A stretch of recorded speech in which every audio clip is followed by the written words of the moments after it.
I found out about my mother-in-law's passing and tried to call my husband, Ethan. However, he didn't pick up for a while, and when he finally answered, he shouted at me right away. What is it? Why do you keep calling over and over again? With a tearful voice, I spoke.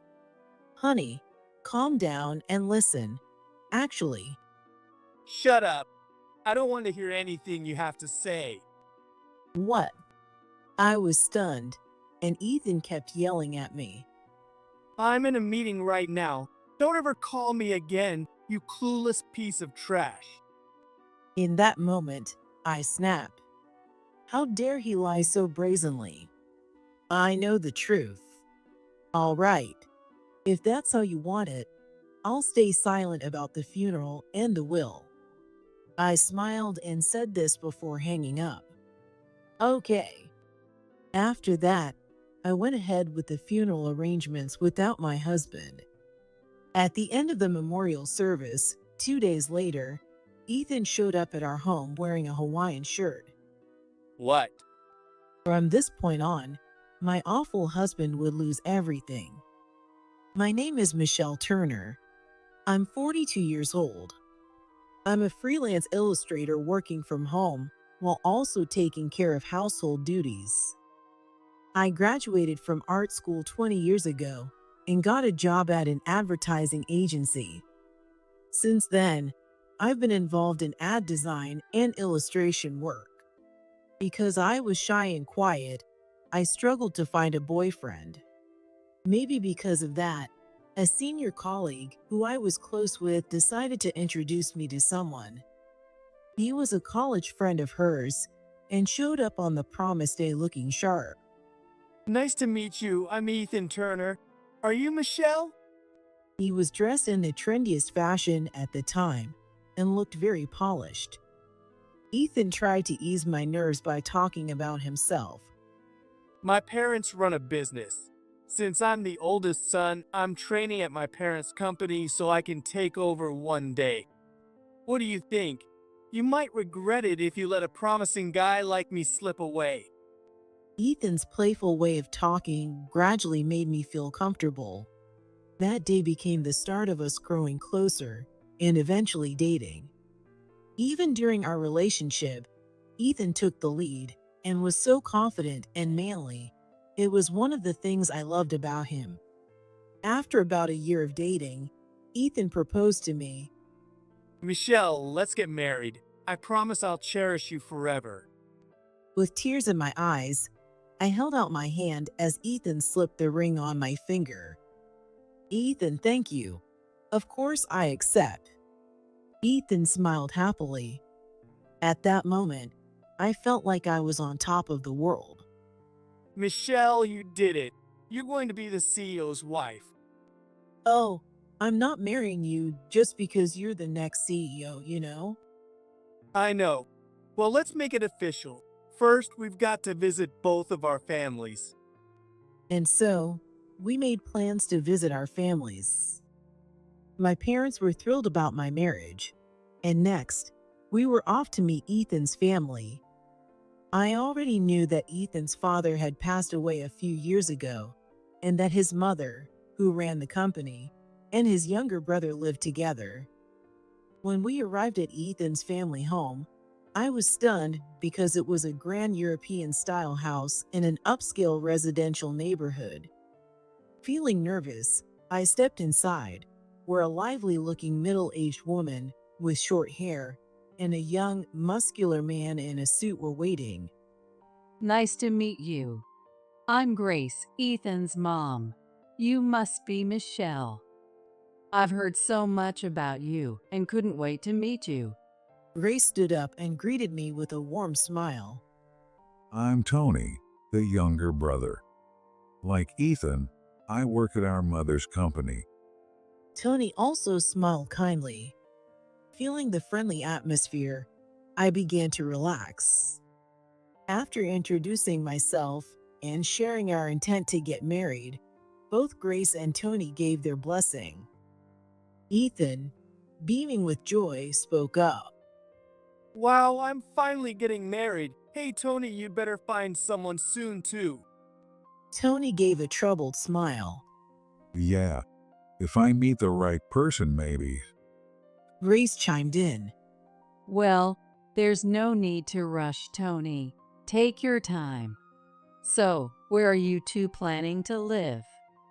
I was about to say, we haven't decided yet, when Ethan casually announced. We'll live here, of course. What? I couldn't help but let out a surprised sound. We had never discussed this beforehand. Well, it makes sense, doesn't it? I already live here and you can just move in. I'm the eldest son. It's normal to live with my mom. Grace looked slightly bewildered and asked, Did you decide that on your own?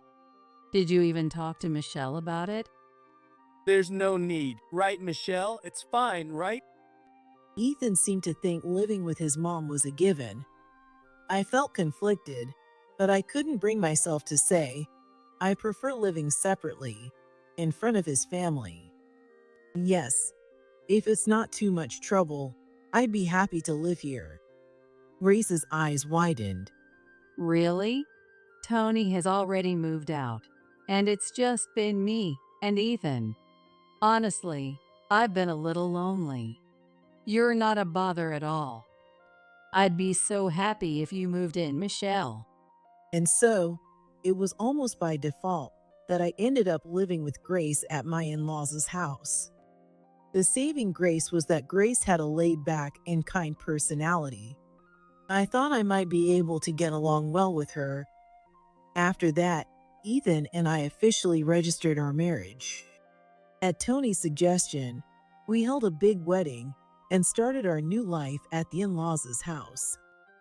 By the way, I quit my job due to the long commute from my in-laws' house. From then on, I stayed home full-time. Shortly after we moved in, during dinner, Ethan declared, Michelle's going to be a housewife, so we can let our housekeeper go, right? apparently, Grace had hired a housekeeper to help out because she was always busy with work. But this house is huge. It's too much for Michelle to handle alone, don't you think? I believe we should keep the housekeeper. Grace said, looking at me. But Ethan shook his head. No way, Mom. Don't spoil Michelle. She's a housewife now, so she should take care of everything herself. Grace, I'm fine. Ethan's right. I believe it's only natural for a housewife to handle the chores. I see. But if it gets too hard, you need to tell me, all right? I was grateful for Grace's kindness. From then on, I did my best with the housework. As Grace had mentioned, the house was massive, and cleaning was a daunting task. However, I made sure to cook and do the laundry properly so that Grace and Ethan wouldn't be disappointed after coming home from work tired. Grace would express her gratitude to me every day, and I was always happy to hear it. Looking back, I never heard any words of appreciation from Ethan, but at the time, I didn't really mind. 1 year after our marriage, I found out I was pregnant. When I told Ethan the news, he said, Well done, Michelle. Make sure you have a boy to carry on the family name. "Wait, we don't know that yet." No, I'm telling you, it has to be a boy. You're having a boy. I was bewildered by how elated Ethan was on his own, but when I told Grace about my pregnancy, she was genuinely overjoyed and showed great care for me. A while later, I started experiencing severe morning sickness. It was so bad that I couldn't even swallow food. You should rest. Worried, Grace insisted and rehired the housekeeper. One day, Grace left for a business trip, and it was just Ethan and me at home for the first time in a while. When I served the food the housekeeper had prepared, Ethan frowned. Hey, why does this taste different from usual? I can't stand the smell of cooking because of my morning sickness. Grace knew that, and asked the housekeeper to help out. Today's meal was made by her. When I explained, Ethan let out a sigh. Hey, don't you think you're taking advantage of this? Just because my mom's nice doesn't mean you can slack off as a housewife. I tried, but I really couldn't do it. I feel bad about it, but Grace thought this was the best solution. That's exactly what I mean by taking it easy. Listen, pregnancy isn't an illness. Stop wasting my mom's money and take care of the house properly. I'm sorry. Feeling intimidated, I had no choice but to answer that way. When Grace returned from her business trip, I told her we no longer needed a housekeeper. Grace was concerned, but since Ethan had said that, I couldn't allow myself to lean on her any further. Eventually, my morning sickness eased, and my belly grew bigger. Ethan never accompanied me to my checkups as a husband should, but he occasionally asks. Are you doing all the chores yourself? Handling housework with a big belly was tough, but I kept moving until I went into labor to avoid upsetting him. Eventually, I gave birth. It was a beautiful baby boy, and Ethan named him Noah. Oh my, what a cute baby. Ethan, make sure you help with raising him too, all right? Grace said as she held Noah, her eyes soft with affection. Yeah, I got it. Ethan responded, but he rarely helped with childcare. Sometimes he would pick Noah up when he felt like it, but when it came to changing diapers or making bottles, he always passed the task to me.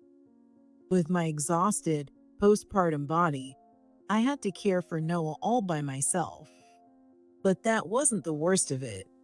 Whenever Noah cried at night, Ethan would click his tongue in irritation. So loud. I have work tomorrow, you know. I can't sleep like this. Make him stop crying. You can't help it. He's still so small. This is impossible. You and the baby should sleep in a different room from now on. I need my rest. And just like that, Ethan kicked us out of the bedroom. I had no choice but to set up a mattress in another room to sleep. Grace noticed and asked me why. When I told her the truth, Grace bought a new bed for me and Noah, and we started living in a different room from Ethan. With separate bedrooms, our conversations as a couple dwindled. While I was busy juggling childcare, Ethan would either work or relax at home. I resented him for it, but I was happy that Noah was growing up healthy, and Grace always checked in on me despite her busy schedule, which kept me going. Time passed, and Noah turned 15 and was in his last year of middle school. Grace was still active as the company president. Ethan had been promoted to sales manager and was working alongside Tony to support Grace. As for me, since Noah had become more independent, I asked Ethan and started doing freelance work from home during my free time. It had been a while since I'd drawn, but I started getting requests and found a sense of purpose in it. As for our relationship as a couple, it had completely gone cold. Recently, Ethan had been using excuses like business trips and overtime to stay away from home. We spoke even less, and when we did, it was usually about Noah. Even though we were married, it felt like we were strangers, and it made me feel lonely. But after 16 years of marriage, I began to think that maybe that's just how it was. One day, during dinner, Noah spoke happily. For my last school sports day, I'm going to be the cheer captain. I really want the whole family to come and see, even Dad. Ethan wasn't home because of overtime, but Grace and I smiled and nodded excitedly. When Ethan came home late that night, I told him, and he said he'd come to watch. But on the day of the sports event, Ethan didn't show up at the agreed time. What is he doing? Grace tried calling him, but he didn't answer. Eventually, I got a text message from Ethan. An urgent work matter came up today, so I can't make it. That's what the message said. Grace had also admitted that she left all sales-related matters to Ethan and didn't know the details of his work. With no other choice, Grace and I decided to support Noah together. Noah performed wonderfully as the cheer captain. During lunch, Noah looked disappointed that Ethan didn't show up, but he seemed to understand. If it's for work, it can't be helped. But I was furious that Ethan chose work over our son during such an important moment. Everything changed that night. Noah had gone out to celebrate with his friends and their parents after the event. When I picked him up at the agreed time, his face looked pale. "What's wrong? Did something happen?" When I asked, Noah told me. Mom, I saw Dad. He was walking downtown with a young woman, arm in arm. "Really?" Noah explained that he had seen Ethan with a woman right before the celebration started. He looked genuinely shaken. It was at that moment that I first suspected Ethan of having an affair. Of all things, my son had to be the one to witness it. How disgraceful. "Don't tell your dad or Grandma Grace, okay?" I instructed Noah to keep quiet and hired a private investigator the very next day to look into Ethan. A month later, I received the results. It was undeniable. The photos showed a young woman, probably in her mid-20s, and included images of them entering and exiting a hotel together. I learned the woman's face and name. It was enough evidence to prove the affair. Further details about their relationship and the woman's profile required additional fees, so I ended the investigation there. Even with the proof in front of me, I couldn't immediately decide to file for divorce. My feelings for Ethan had already faded, but I wasn't earning much, and I couldn't imagine leaving with Noah when education expenses were only going to increase. Besides, there was Grace. She had always been good to me, and I worried that a divorce would devastate her. I hid the investigation report at the back of my closet and tried to return to daily life. But then, tragedy struck. Grace collapsed at office. The diagnosis was a brain hemorrhage. It was life-threatening at first, but she managed to survive and was hospitalized. I visited Grace at the hospital regularly, but Ethan never came. I understood that the company was in chaos without her, but seeing Tony visit often while Ethan stayed away felt cold-hearted. Grace was left partially paralyzed and had difficulty speaking. Even though direct communication was hard, we managed to stay connected by using a tablet. 2 months after Grace was hospitalized, Ethan told me, I've got an important meeting tomorrow, and after that, I'll be on a business trip. I won't be back for 3 days. "All right, but make sure you visit Grace sometimes, okay?" Yeah, As usual, Ethan said that and locked himself in his bedroom. The next afternoon, I was doing housework when my phone rang. The caller was Tony, who rarely called me. A bad feeling washed over me as I answered, and Tony spoke. Michelle, I just got a call from the hospital. Mom passed away. I dropped my phone. I guess I'll have to try harder in rehab soon. Grace had been cheerful and said that just yesterday. But the brain hemorrhage recurred, and she passed away without ever regaining consciousness. I was so shocked that I burst into tears. Are you feeling okay, Michelle? "Oh, me? I'm fine." Oh, Ethan told the company that he was taking time off because you weren't feeling well. I assumed he was with you since I can't reach him. No, he told me he had an important meeting today and then a business trip. Something wasn't adding up. According to Tony, who works at the same company, there was no meeting or business trip scheduled. Ethan should be the one leading her funeral, and Mom left her will stating, "Read this after the funeral." I'd like to confirm that as well. I hung up the phone stunned. Just then, Noah, who was home for summer break, showed me something. When I saw it, I was just as shocked as when I learned about Grace's passing. But first, I had to let Ethan know about Grace's death. However, no matter how many times I called, he didn't pick up. After calling repeatedly, he finally answered 20 minutes later. What is it? Why do you keep calling over and over again? With a trembling voice, I said, "Calm down and listen to me. Actually." Shut up. I don't want to hear anything you have to say. "What?"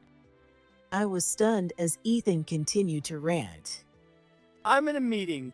Don't ever call me again, you clueless, annoying wife. At that moment, something inside me snapped. How could he lie so blatantly? I already know the truth. Fine. If that's how it is, I'll keep quiet about the funeral and the will. Okay. I smiled and hung up the phone. Afterward, I told Tony everything. Tony tried calling Ethan again in a panic, but his phone was turned off. In the end, Tony became the funeral host, and I helped him with the preparations.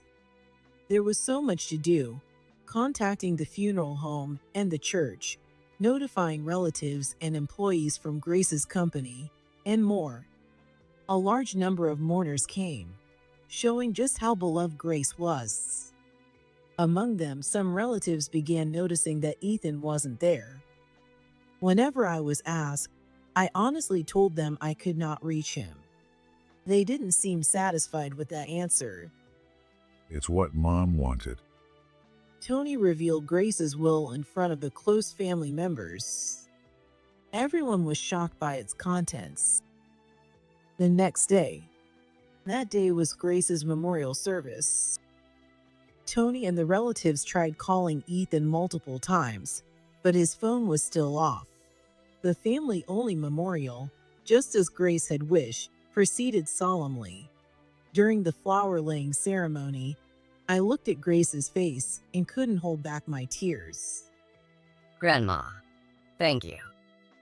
Noah, standing beside me, whispered and cried as well. Tony wiped his eyes, and all the relatives were shedding tears too. Just as the lid over Grace's face was about to close, a loud, out-of-place voice echoed from behind. What's going on? When I turned around, there stood Ethan in a Hawaiian shirt. He was carrying a large suitcase, looking exactly like someone returning from a fun vacation. Completely inappropriate for a funeral. Tony, Noah, myself, and the entire family glared at Ethan. Ethan scanned the room, looking at us in our mourning clothes, then at Grace's portrait and her coffin. He seemed to finally grasp the situation. Wait, no way, Mom? Ethan dropped his suitcase and rushed to the coffin to check Grace's face, shouting, Mom! No, how could this happen while I wasn't here? What's going on? Why did you all have the funeral without me? This doesn't make any sense. As everyone stayed silent, Ethan stormed up to me, his eyes wild as he grabbed my shoulders. Say something. You're my wife, aren't you? Why didn't you tell me? I tried. Don't you remember? What? 2 days ago in the afternoon, when I called you, you told me, "I'm in a meeting. Don't ever call me again," without even listening to me. Ethan held his face and began trembling. Even so, you shouldn't have kept something this important from me. There are things you just don't do. Ethan, we tried contacting you multiple times too, but you turned off your phone. The service is already over. It's too late now. Ethan stood frozen, looking bewildered. No way. I'm Mom's eldest son and the future president of the company. How could I have missed her funeral? This has to be redone. Ethan's absurd statement made everyone glare at him even more. At that moment, Grace's brother, Uncle Bill, spoke up. So, where exactly were you these past 3 days? Well, I told you it was for work, a business trip. We checked with the company. There was no meeting on the day Mom passed, and you took paid leave for the next 2 days. Stop lying. Tell us the truth. Tony's words caused the room to stir. As Ethan's face grew more anxious, I stepped forward and spoke. You were at a resort vacation with your young mistress, weren't you? What?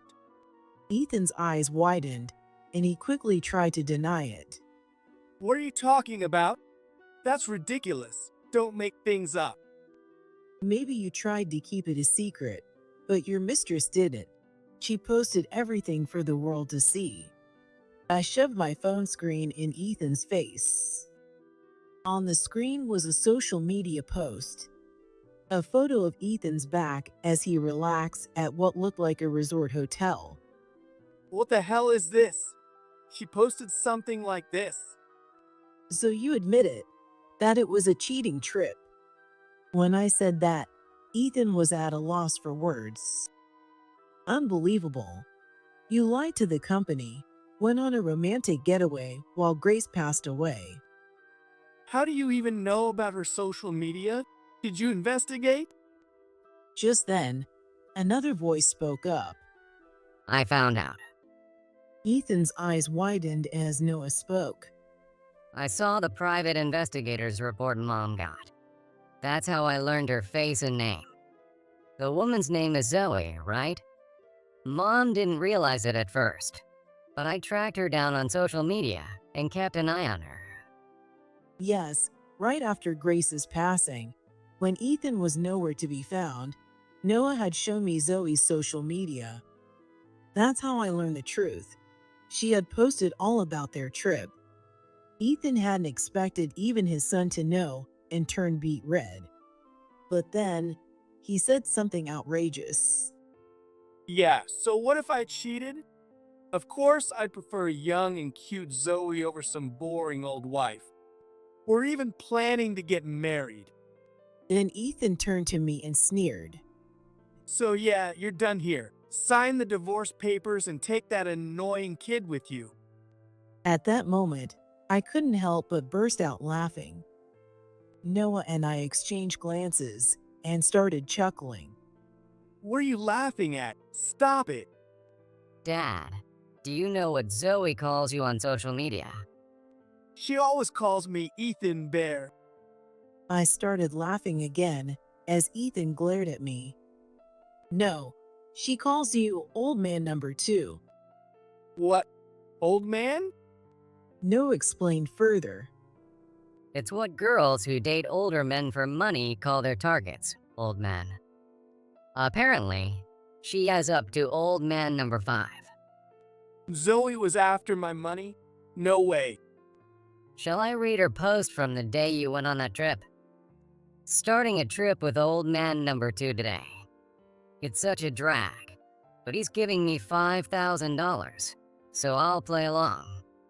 Meow. If that's not a gold digger, what is? Ethan snatched the phone from Noah and frantically scrolled through Zoe's posts. His face grew paler with each one he read. No way. She said she was struggling to pay off student loans, so I helped her. Did she never love me? What else could it be? Thinking that was love. It's hilarious. Noah and I started laughing again, and Ethan began shaking in anger. Stop laughing. Enough, both of you. The one who needs to stop is you, Ethan. It was Tony who spoke. You got scammed by a younger woman, skipped mom's funeral to have an affair, and even insulted Michelle and Noah. Seriously, enough is enough. Damn it. Ethan was at a loss for words, but he eventually sneered at Tony. Hey, do you really think you can talk to me like that? What do you mean? Mom's gone, so I'm the company president now. I'm the boss. I can fire you whenever I want. This time, one of the relatives burst out laughing. I couldn't hold back my own laughter either. Seeing everyone laugh, Ethan's eyes widened. What the hell are you all laughing at? Tony, who had been holding his forehead in disbelief, spoke. Ethan, this is mom's will. Take a good look at it. Ethan stared at the stack of papers handed to him, shocked. What is this? The position of company president will be passed to Tony? Yes, Grace's will stated that the company would be handed over to Tony, not Ethan. Ethan, you've been scheduling fake business trips and client meetings to sneak off and see your mistress. On top of that, it's been found that you were using company money for personal expenses. Mom had you investigated before she passed. Mom was investigating me? She knew about the mistress? Yeah, I was the one who told Grandma. Ethan's face twisted in shock as Noah continued. Mom was going to keep it a secret from her, but I couldn't stand it. I told Grandma while she was in the hospital. She was furious. That's probably why she had you investigated. I only found out about this yesterday. No, that can't be true. Why would I have to give up the company to Tony? It's Mom's decision. Before she passed, she informed the board of directors and shareholders that she wanted the second son to be her successor if anything happened to her. They're likely to support it, so I'm the president now. Ethan glared at Tony, breathing heavily. Ethan, I'm going to kick you out of the company. You'd better be ready. Ethan clenched his teeth, trembling, but then suddenly his face lit up. Fine, forget the company. I still have a right to this house and Mom's inheritance. With that money, I can rebuild my life. Read the rest of the will. Tony sighed and gestured for Ethan to continue reading. Ethan flipped the page, his face turning pale. The eldest son, Ethan, is disinherited. What the hell is this? I raised my voice. You stole the bank card from Grace's hospital room and spent her money, didn't you? Probably to shower that woman with gifts. What? And when you thought Grace was asleep, you muttered, I wish Mom'd hurry up and die, didn't you? She wrote that down in her journal. How could you say something so cruel? No, Mom knew? Tony spoke, his voice filled with anger. Mom couldn't speak, but her mind was clear. She knew you stole her money and caused her emotional pain. That's why she made sure you wouldn't inherit anything. That's impossible. It's entirely possible. If the court approves it, you won't even get the minimum inheritance you're entitled to. No way. You're telling me I get nothing, not the company, not the money, not the property? Ethan began to panic as everyone stared at him coldly. Finally, Ethan grabbed Tony by his collar. Are you planning to keep Mom's entire inheritance for yourself? I won't let you. That's not true, Ethan. I'm only taking half of the inheritance. The part you were supposed to get will be passed on through a substitute heir. Substitute heir? Ethan looked confused, so I spoke up. Grace disinherited you alone. That means your son Noah has the right to inherit. Really? Grace also made it clear in her will. What was meant to be inherited by Ethan will be passed to my grandson Noah. His mother, Michelle, will manage it. Ethan seemed confused at first, but then realization dawned on him. Wait, so Noah's getting mom's inheritance? Oh, that's fine then. I'm his father after all. You're just a kid, Noah, so I'll manage the inheritance for you. That's basically the same as me getting it, right? With a forced smile, Ethan rubbed his hands together as he approached us. Stay back, old man. What? Noah shooed Ethan away with a dismissive gesture, making him freeze in place. Noah looked at me and nodded, and I nodded back. Ethan, I'm divorcing you. Wait. Did you forget what you said? You told me to take the kid and leave, remember? So I'll do exactly that. Noah chimed in. Of course I'm going with Mom. I don't consider you my dad anymore. You two are abandoning me and running off with mom's inheritance. Ethan shouted, but I responded firmly. I will never forgive you. I'll demand full alimony and child support, so get ready for it. Don't ever try to contact us again, you scumbag. Ethan's eyes widened as he collapsed to his knees, mumbling to himself. Some relatives dragged him out of the room. Afterward, my divorce from Ethan was finalized. I demanded $30,000 in alimony for the affair and full child support for Noah. Ethan claimed he couldn't pay it. He had spent most of his savings on his mistress. But when I made it clear that I was ready to take the case to court, he panicked and borrowed money to make the payment. By the way, Zoe, his mistress, was sued for fraud by her other old men and ended up getting arrested.